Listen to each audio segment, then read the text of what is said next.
Hey guys, what's up? It's Deprimido. Welcome back to the channel. Today I'm here in FL Studio and I'm going to teach you how to make beats like this. How did Deprimido make this slap so hard?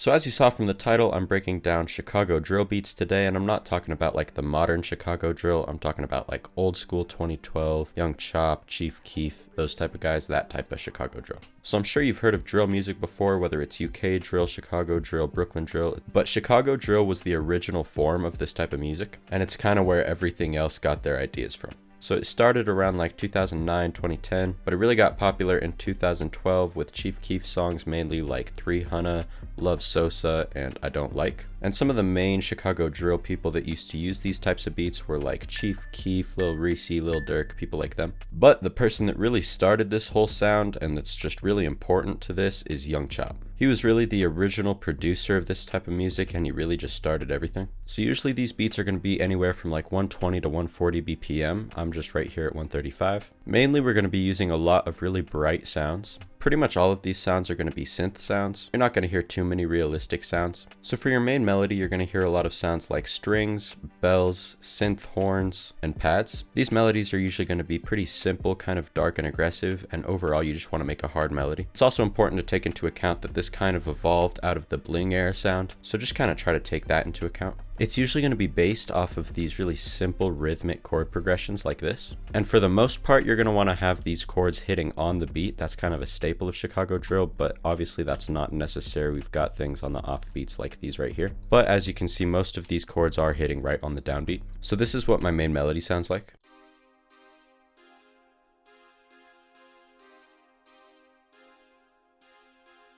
For counter melodies, you're going to hear a lot of the same types of sounds, but you're also going to hear a lot more arps and pianos and stuff like that. Keep in mind, you don't want to use very realistic pianos. I think Purity is a really good plugin for these types of pianos. But whatever you have really works as long as you can mix it well. So after your chord progression, you're usually going to hear some sort of really simple lead like this.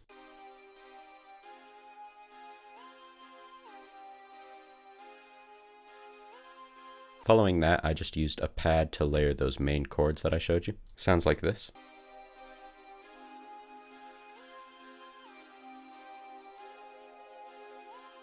Now keep in mind when you're choosing your pads that you do want to use really bright sounds. You don't really want to use any like really soft sounds, especially for your pads. Then one really common thing in these beats is to use these orchestra type of hits. Like I mentioned, you're going to hear a lot of synth horns, but most of the time this is what they're doing. It's just kind of hitting. They're not really playing a super melodic pattern.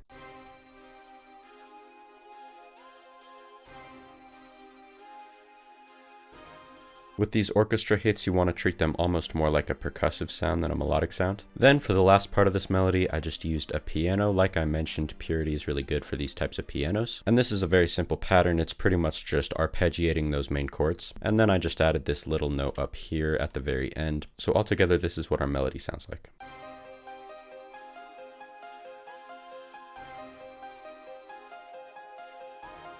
By the way, guys, make sure you go check me out on Patreon. We've got an exclusive Discord server for all the patrons. I also post all the FLPs from the beats that I break down over there, so you can check those out if you want to. I also post the uncut videos of me actually making the beats that I use in these videos. It's only a couple bucks a month, and it really supports me, so definitely check it out if you can. I would really appreciate it. But next, let's get into the drums. So arguably, the drums are the most important part of these beats. Starting off with the hi-hats, you're usually going to hear just a regular two-step pattern, but it's going to have a lot of these quarter note and triplet rolls in it. In most beats, a roll would just last from one hi-hat hit to the next, but in these beats, you're going to actually hear it lasting for 2 hits instead of 1. Not all the time, but it is pretty common. So this is what my hi-hat pattern sounds like.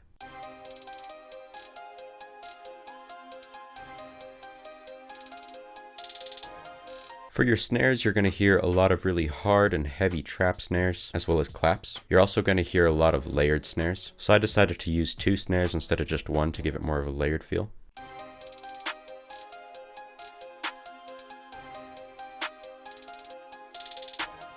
For your bass sounds, sometimes you'll hear a sub bass, but it's mostly just going to be playing in the intro or sometimes during a verse. But for the most part, you're just going to be hearing these long, relatively clean, but slightly distorted 808s. And like I mentioned with the chord progression, a lot of times the 808s and the kicks are going to be hitting on beat. Not always, but it is kind of a staple of Chicago drill to have things hitting mostly on beat. So I just made this 808 pattern. It's pretty simple. It's mostly just following that chord progression, and then we have a few different notes other than just the root notes to kind of give it a little bit of flair. So this is what it sounds like.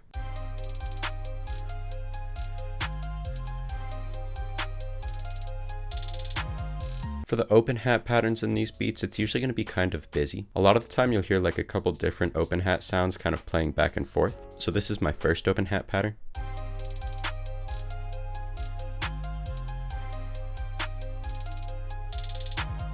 And this is my second open hat pattern.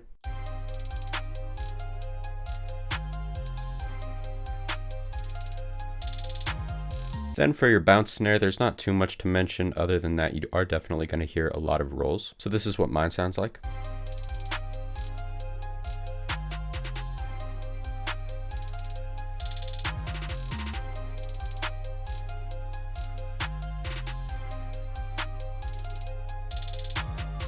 So for this beat in particular, this is a pretty aggressive counter snare pattern. If you were to do something as busy as this, you wouldn't really want to have it playing throughout too much of the beat. For me, with something like this, I would mostly just put it in like the second half of the hook. Then with the type of 808s that you're hearing in these beats, they don't really have a lot of attack, and that doesn't really work given how aggressive you want these beats to sound. So you're definitely going to want to layer your 808 with a kick, and you can also change up the kick pattern a little bit to give it more bounce. This is what my kick pattern sounds like.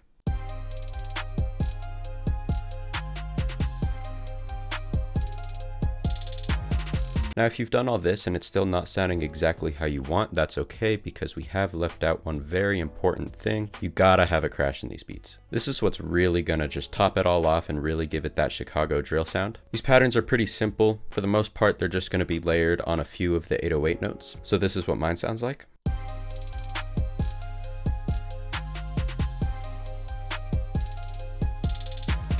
By the way, guys, make sure you go follow me on Instagram. When I reach 2,000 followers, I'm dropping a free MIDI kit, so definitely go check it out. My Instagram will be linked down in the description. So next, let's get into the mix. Now, this is a very simple mix. Despite the fact that I actually have 14 sounds in here, I only used one effect on the entire beat, and that was just an EQ. I just put it on that synth lead, and I cut out a lot of the lows. And after that, I just leveled it. So very simple mix. Then for the arrangement, you're gonna hear a lot of cuts like halfway through a bar. So like right here, you can see I did quite a bit of those. This is what it sounds like.